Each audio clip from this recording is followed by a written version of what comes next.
नमस्कार, good morning, जोहार। मैं चुनचुन कुमार, आप देख रहे हैं झारखंडी हिंदी न्यूज। तो चलिए जानते हैं आज की पहली और बड़ी खबर।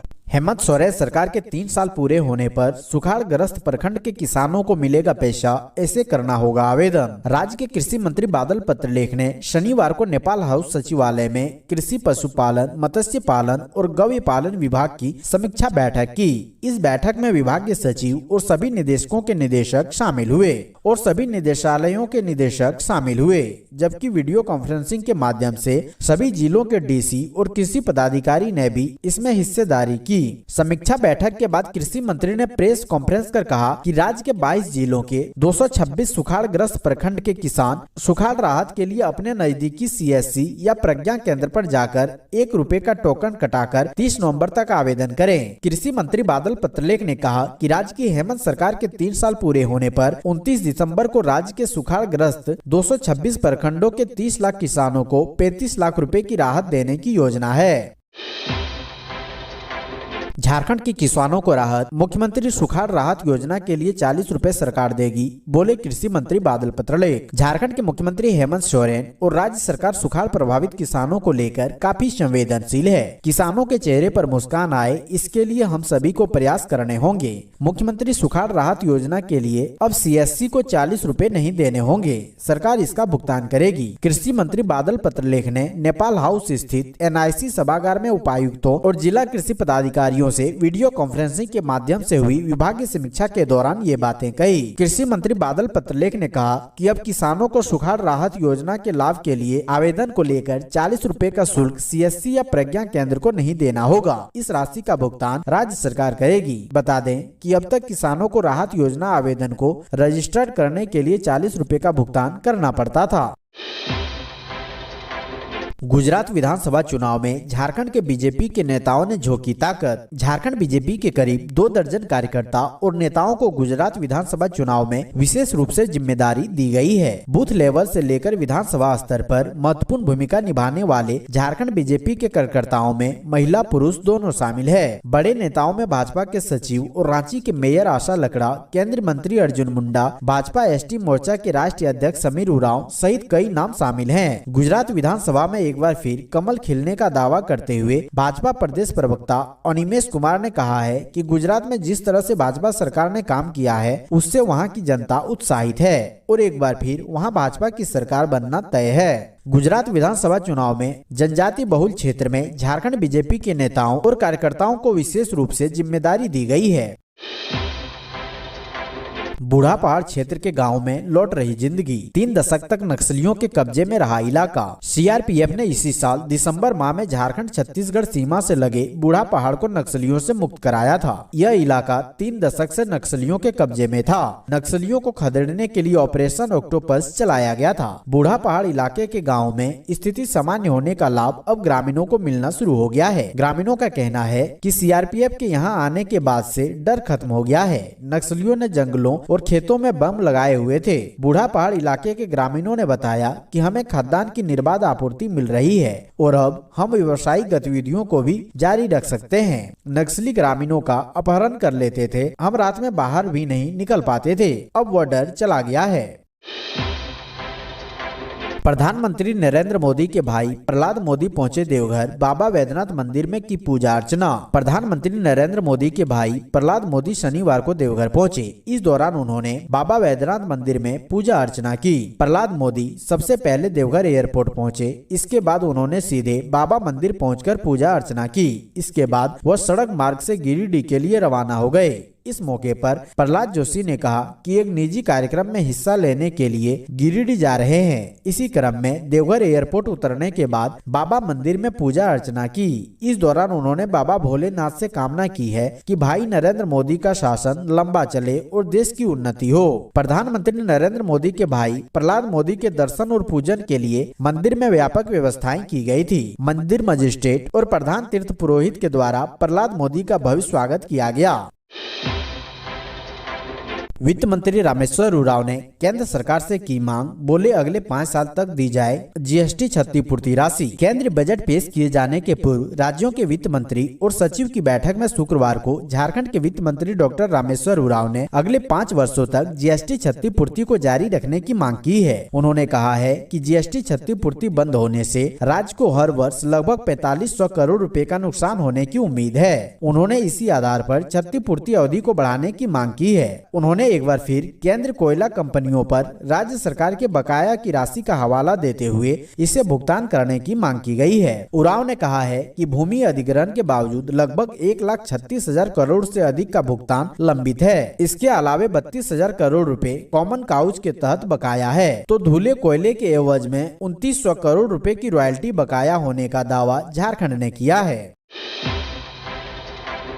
हजारीबाग में बड़े पैमाने पर मिठाइयों में पाई गई मिलावट, खाद्य सुरक्षा विभाग अलर्ट। जहां एक तरफ होटल, रेस्टोरेंट व अन्य छोटी मोटी खाद्य सामग्री की दुकानों में मिलावट की खाद्य सामग्री बेची जाती है, तो वहीं दूसरी तरफ जिला खाद्य सुरक्षा विभाग की टीम एक्टिव नजर आ रही है। निरंतर खाद्य सामग्री की जाँच भी की जा रही है। बता दें कि हजारीबाग के बरही अनुमंडल अधिकारी पूनम कुजूर के निर्देश पर जिला खाद्य आपूर्ति विभाग की टीम के द्वारा हजारीबाग के बरही के विभिन्न मिठाइयों की दुकान, होटल व रेस्टोरेंट में औचक निरीक्षण किया गया। इस दौरान जिला खाद्य सुरक्षा पदाधिकारी के द्वारा विभिन्न मिठाइयों की दुकान पर गुणवत्ता जांच के लिए मिठाई के सैंपल लेकर खाद्य प्रयोगशाला रांची भेजा जाएगा। साथ ही उन्होंने कहा कि हमेशा शिकायतें आती रहती है कि होटल, रेस्टोरेंट व छोटी मोटी दुकानों में मिलावट खाद्य सामग्री बेची जाती है, जिसको लेकर खाद्य सामग्री की सैंपल लिया गया। इसे खाद्य प्रयोगशाला रांची भेजा जाएगा। अगर इनमें मिलावट पाई जाती है तो आवश्यकता अनुसार कार्रवाई भी की जाएगी। साथ ही उन्होंने दुकानदारों को खाद्य सुरक्षा की लाइसेंस लेने की बात कही है। साथ ही चेतावनी देते हुए सुरक्षा मानकों को ध्यान में रखते हुए मिठाई बेचने व तैयार करने का भी निर्देश दिया गया है।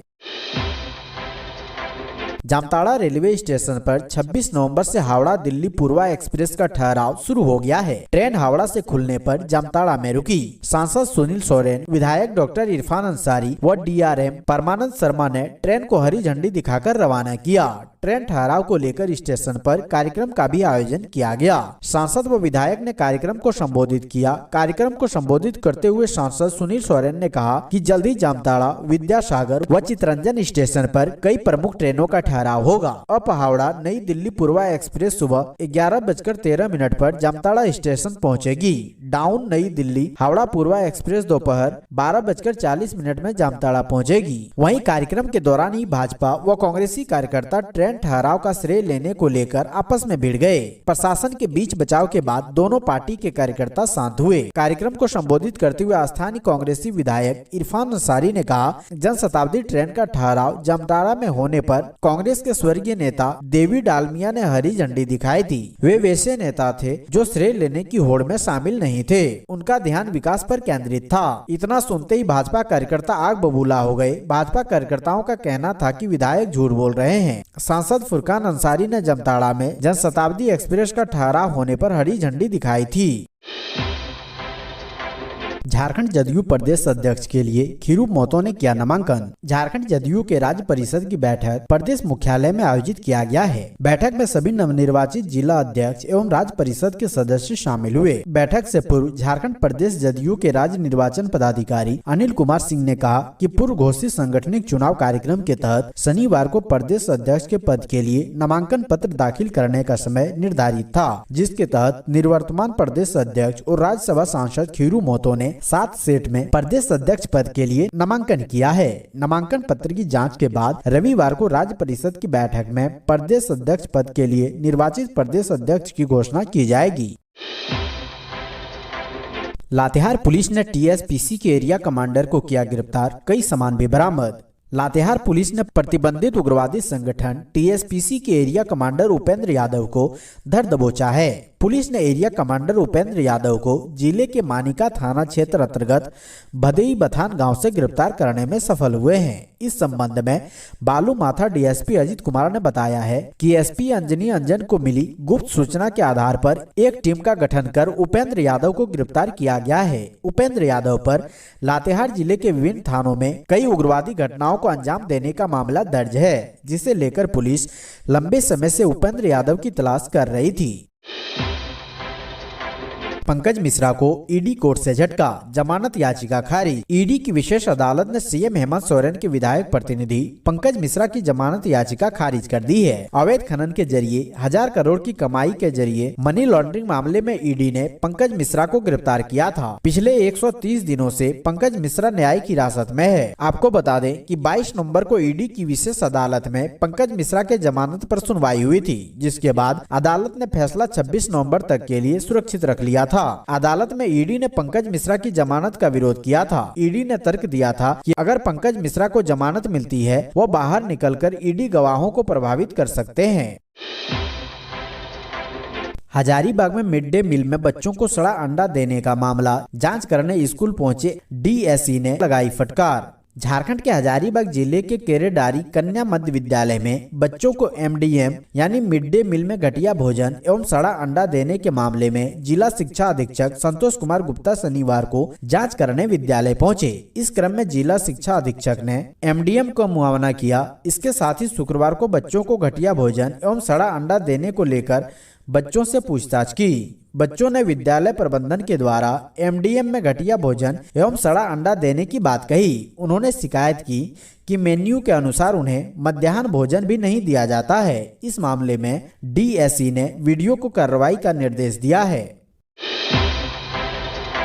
केंद्र ने दिया धोखा, 2850 रुपए क्विंटल धान का क्रय मूल्य तय करे राज्य सरकार। केंद्र सरकार की वादा खिलाफी के विरोध में शनिवार को राष्ट्रव्यापी किसान आंदोलन की ओर से राजभवन के समक्ष आक्रोश प्रदर्शन किया गया। जिला स्कूल मैदान से किसान संगठनों के सैकड़ों कार्यकर्ता झंडा बैनर लिए मार्च निकाला, जो राजभवन के समक्ष सभा में तब्दील हो गयी। राजभवन मार्च के माध्यम से किसानों के लिए 2850 रुपए क्विंटल धान का क्रय मूल्य निर्धारित करने की राज्य सरकार से मांग की गयी। सभा की अध्यक्षता राजेंद्र गोप ने की। सभा को संबोधित करते हुए अखिल भारतीय किसान सभा के प्रदेश अध्यक्ष भुवनेश्वर मेहता ने कहा कि केंद्र सरकार ने किसानों को धोखा दिया है। 1 साल बीत जाने के बावजूद किसानों से किए गए वादे को निभाने में विफल रही।